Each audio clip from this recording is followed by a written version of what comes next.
Ever boot up your favorite game and just get that itch that need to ditch the mission log, crank up the tunes, and just see what's over that horizon? Yeah. That's the energy we're tapping into today as we take a deep dive into Satisfactory, joining a player mid-game on their exploration run. There's a certain magic in open world games that really leans into that feeling, that pull of the unknown. Absolutely. And our source today throws us right into the thick of it. We're talking minimal supplies, Yeah. a trusty rebar gun, and the essential, wait for it, boombox blasting goat music. Yeah. Set the mood right. You're out there braving the wilds, might as well do it with a little flair. It speaks to that personalization, the player creating their own experience even in the face of potential danger. I love that. So our explorer sets off south with this killer soundtrack, aiming for those tempting crash sites, hoping for loot, but also just embracing the thrill of discovery. Which brings us to a critical element of games like Satisfactory, that anyone who's spent time in a survival crafting world knows well: resource management. And we see that tested right away with the player's first death in the video. It comes out of nowhere, right? They're captivated by this gorgeous new biome. Picture this cool trees, as the player puts it, and a beach, and bam, blindsided by some unexpected enemies. A stark reminder. It's easy to get lost in the beauty of these games, but even the most stunning environments can harbor danger. That death raises the stakes instantly. It forces you to ask yourself, am I prepared? Am I paying attention? And what's fascinating is that the player doesn't hit that reset button. No rage quitting here. They take it in stride, treating it as a learning moment, a natural part of the exploration process. Exactly. And think about what that says to us as players. It reinforces the need for strategy. This isn't about brute forcing your way through the world satisfactory. And games like it are about adaptation, about respecting the environment and, well, the things that want to eat you in it. Speaking of adaptation, let's talk about how the entire mood changes as night falls in the video. Even the player's beloved goat music gets turned off for this. Ah, the power of darkness. Game designers have been using that to brilliant effect for ages. Think about it. Limited visibility, your senses heightened, maybe even some spookier sound design. It all amps up the tension. And speaking of spooky, you can practically hear the fear in the player's voice as they encounter a spider-like creature in this next section. Anyone else get the chills just thinking about it? Spiders are a classic for a reason, right? They often pop up early in games, tapping into a common fear while cleverly hinting at the power curve players can expect. It's like the game is saying, oh, you think you're tuck stuff? Just wait. Okay, but imagine you're the one holding the controller, right? Yeah. You've got this constant tension running, reacting, making choices on the fly because the world doesn't wait for you to plan every step. That's where you see the mark of a seasoned player, I think. They aren't meticulously plotting every move because they've learned the rhythm of the game. They know when to engage, when to strategize, and when to just run like hell. It's true. And you can feel that confidence even in those panic-stricken moments. And you know what else is amazing? Even while running for their lives, the player still pauses to comment on how incredible the world looks. There's this one vista. It's a brilliant reminder that these games are more than just objectives and checklists. That sense of awe, the unexpected beauty you stumble upon, that's a reward in itself. You, the player, are changed by the experience. It makes you wonder what else is out there.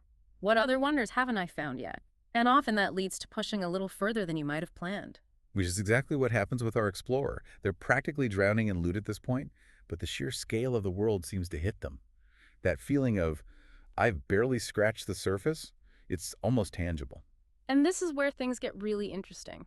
They have a decision to make. Do they press onward, risking it all to see what lies ahead, or do they retreat, regroup, and live to explore another day? It's a tough call, and one we'll dive into right after. We're Yeah. back with our intrepid explorer who's learned a thing or two about the unforgiving nature of Satisfactory, but still has that adventurous spirit burning bright. It's like that moment you realize the map you're holding is only a fraction of the world. A little daunting, sure, but also incredibly exciting. Totally. And in our source video, you can excitement in the player's actions. They're constantly on the move, always alert, but still clearly blown away by the sheer scale and beauty of the game world. It speaks volumes about the developer's craft, wouldn't you say? They've managed to create a space that's both menacing and mesmerizing. Yeah. You're dodging giant mutated creatures 1 minute, and then you stumble across a waterfall so stunning it makes you forget about the danger for a second. Speaking of those giant creatures, let's talk about the player's introduction to a brand new biome. Remember those cool trees they mentioned? Yeah, it turns out that area comes with a very enthusiastic welcoming committee. Oh, you mean the giant rock-throwing behemoth classic game design trope? You stroll into a new area feeling pretty good about yourself, and bam, instant reality check. Time to adapt or die. And our player very nearly does. They're completely outmatched in this encounter. This is where those survival instincts really kick in, running, dodging, desperately searching for any kind of cover. It's that dance between pushing your limits and knowing when to back down, right? Because exploration isn't just about charging headfirst into danger. It's about respecting the world you're in and knowing when discretion is the better part of valor. And sometimes, discretion means an all-out sprint for your digital life. There's this one sequence where the player gets caught in a dark tunnel, and whatever's chasing them, let's just say you don't want to be on the receiving end of those sound effects. The audio in that moment is phenomenal, right? Even without the visuals, you can feel the panic rising as the player navigates that unseen threat. It's a masterclass in using sound to create tension. For real. Right. And because the tension is cranked so high in those moments when the player does break free and stumbles upon a breathtaking vista waterfalls cascading down lush cliffs, it feels even more impactful. Like that feeling after a close call, Yeah. You've survived, you're somewhere beautiful, and for a moment you can just breathe and appreciate the artistry. And, our explorer feels that way too. Even in the thick of it, they never stop commenting on how cool everything looks. But then, then comes a discovery that even this seasoned player wasn't quite prepared for. You're talking about the moment they realize they can't swim, right? The look on their face. It's this hilarious mix of disbelief and you've got to be kidding me. It just goes to show you can never fully predict what you'll encounter in a game like this. Satisfactory throws a curveball, reminding us that even with all the planning in the world, sometimes you just have to roll with the punches. And that's what makes it so compelling, right? So our player does a bit of creative problem solving, which again might involve a lot of backtracking. Eventually makes their way to, well, you could say it's the stuff of nightmares. Yes, the field of whatever those things are. The player doesn't even try to describe them. Just a whole lot of nope, nope, nope, and a hasty retreat. Understandable. Sometimes you just know when you're outmatched. But as they say, even a near-death experience is a learning experience, right? Especially in Satisfactory. And as we'll see in the final part of our deep dive, the lessons are far from over. Honestly, even just watching this, I'm feeling a little worn out myself.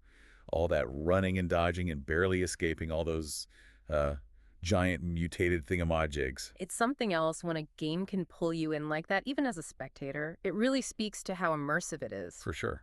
And it makes you really appreciate how skilled this player is. I mean, making split-second decisions, managing their inventory, all while keeping track of what's around them. It's impressive. You can tell they've really put in the time, learning the little details and how the game works. They make it look easy, but that's years of practice.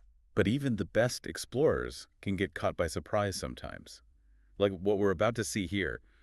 Let's just say Satisfactory gives our player a little physics lesson. The part where they learn that not everything floats the same way in games as it does in real life. You can practically see the wheels turning in their head. It's that moment when you realize that just because you think something should work a certain way doesn't mean it actually will. And the way they handle it, it's priceless. A little grumbling, maybe some backtracking, but in the end, they just roll with it. Which honestly is a pretty good way to approach most things in life, right? Life throws curveballs. Games decide to mess with gravity. Sometimes you just got to laugh and find a way around it. I'm with you on that. And it's that never give up attitude that makes this whole exploration so engaging, setbacks, danger, even taking an unexpected dip in a lake. Our player just keeps going, always wanting to see what's over the horizon. Or in this case, what's hiding in that interesting-looking cave over there. And this is where the visuals in this game really stand out. Even our explorer is stunned for a minute. Their face says it all. This is wow. That's Yeah. all they can manage to say. Mm-hmm. And it's not just that it's pretty, although it definitely is, but it's this whole hidden world glowing with these bioluminescent plants and creatures. It's like stepping into a dream. It's moments like these that make all the challenges and the uncertainty worth it. It's these hidden gems that you find that really stick with you long after you start playing. It makes you wonder what other incredible things are out there waiting to be discovered, both in the game world and maybe even in our own lives. That's the beauty of a deep dive like this, isn't it? We've gone on this adventure with this player through Satisfactory, but it also makes us think about our own lives. What risks are we willing to take? What are we willing to push ourselves to discover? What amazing things could we achieve if we just dared to go a little further than we thought we could? And with that thought in mind, we'll leave you to ponder that. Thanks for joining us for this Satisfactory deep dive, and as always, happy exploring.